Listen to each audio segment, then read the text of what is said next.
Hello， 大家好，我们是草妮妮和汉堡，今天继续带来搞笑脑洞美漫《飞出个未来》第7季第6集。这一集讲了闺蜜之间的故事，看看什么叫姐妹情深。餐厅，莉拉带着男友弗赖，小姐妹艾米带着男友基夫来了个4人约会。艾米说：“莉拉，你的鞋子真好看，完全看不出是山寨货。”莉拉表示：“是啊，你的裙子也很好看，正好遮住了你的浪货纹身。”两人又开始斗嘴，一旁的弗赖却受不了了。莉拉说：“闺蜜之间的拌嘴扯闲是很正常的，要是相互之间很客气，才是真的有问题。”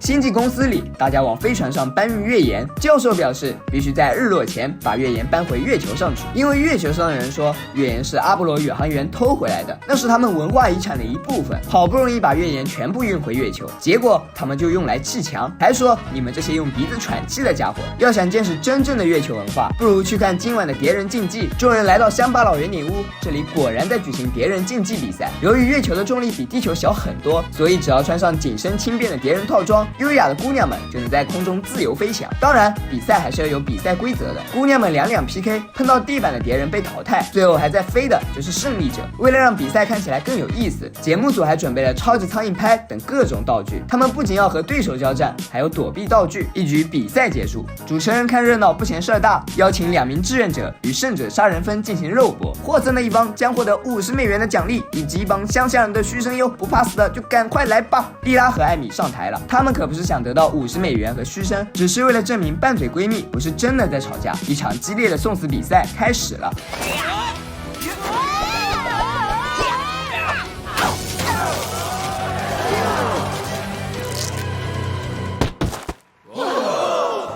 姐妹花理所当然的输了，不过他俩还是成功引起了主持人的注意。这个主持人果然不是什么正经主持人，他是竞技委员会理事，想要邀请姐妹2人加入他的新蝶人竞技队。莉拉说：“我们都输了，还有什么可邀请的？”他回答：“输了不要紧，重要的是你们不怕死的精神。好，就冲你这一句话，我们入队了。”圆顶屋从此多了2位好强的姑娘，虽然她们大部分时间都在输，但是更多的时候她们输得更惨，看起来永远也不会赢。事实上，确实也是如此，她们输给了所有的对手，包括自己的镜像。一天，两人在更衣室正打算放弃，却看见教练给2位对手喝花蜜，喝了花蜜的他们立马变得强壮。原来这是一种植物补品，可以让软塌塌的肌肉强壮起来。帮助他们获胜的药物就近在眼前，莉拉犹豫不决，艾米果断购买。在花蜜的作用下，他们连续夺得了15场比赛的胜利，变得越来越强壮，连一向威武的赫米斯都开始害怕他们。这让教授有点担心，莉拉却说花蜜没啥问题，它是纯天然的，胡萝卜也是纯天然的，但我就不会往脚趾头缝里注射胡萝卜。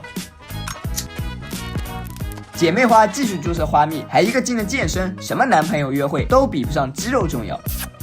随着又一场的胜利，他们成功晋级下周的总决赛，并将对战卫冕冠军杀人分。为了能在总决赛中获得胜利，他们又向教练购买花蜜，教练却说全部花蜜都被杀人分给买了。公司里，基夫向弗赖抱怨，他现在都不要抱抱了，只想拿椅子打我。弗赖说：“你这都还算好的，我想让莉拉骂我，他都不肯。”正说着，女朋友就来了，原来是花蜜喝完了，他们要找新货源。教授说，花蜜正好采自于基夫故乡星球上的一种植物，可基夫一点也不想让女朋友再喝花蜜，他已经够暴力了。弗赖却觉得这是一个制造浪漫的好机会。5人来到星球的蝴蝶保护区，班德纯粹是来打酱油的。姐妹花迫不及待的要去采花蜜，但大蝴蝶博物馆馆长警告他们，现在正是交配的季节，不管做什么都别去打扰那只欲望正盛的雄性蝶王，否则后果不堪设想。辨别蝶王很简单，它是橙色的，身躯巨大。馆长说完就消失了。姐妹花继续组队采花蜜，剩下3个大男人享受浪漫。对于这个分组，弗赖非常不满，他想不明白为什么要帮着欺负他们的女朋友找上瘾药物。突然眼前出现一只橙色大蝴蝶，班德拿出锤子就是一锤，结果还没来得及锤，蝶王就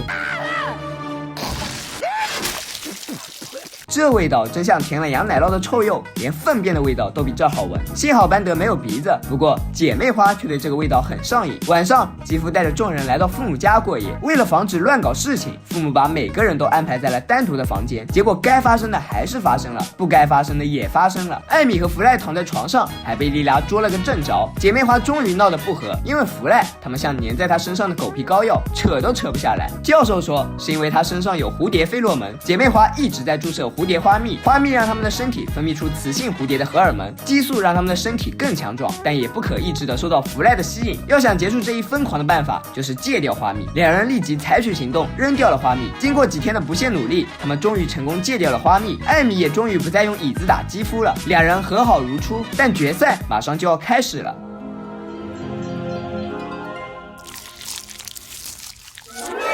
来到圆顶屋，这次比赛比以往更残酷，地板换成了熔岩浆，只要输掉比赛就会没命。对此，伊拉对艾米说：“艾米，要是咱俩都没命了，我只想说，我曾经与你并肩作战为荣，不管是竞技还是借蜜粉。”没了花蜜的帮助，两人很快被打得落花流水，对手还将他们的翅膀扯掉一半，眼看另一半翅膀也要被扯掉，忽然从外面飞进来一只橙色大蝴蝶，是弗赖，它变得竟然比原来要好看了，而对手一闻到它身上的味道，就放开姐妹花，情不自禁地朝它飞了过去，两人终于得救，弗赖也恢复了正常。闺蜜之间免不了斗嘴，因为是亲近的人，才知道就算这么做，你也不敢拿我怎么样。想要看你们之间的熟悉程度，就要看他对你够不够放肆，越是礼貌相待，说明越陌生。虽然平时吵吵闹闹，但是在大敌当前，伊拉和艾米这对姐妹花还是能够齐心协力，一致对敌。闺蜜到底是一种怎样的存在呢？大概就是当你被别人欺负的时候，她会愿意不顾一切为你挺身而出。在这个世界上，对你最好的那个人，往往是最好欺负的那个人，而我们往往却总是在欺负对自己最好的那个人。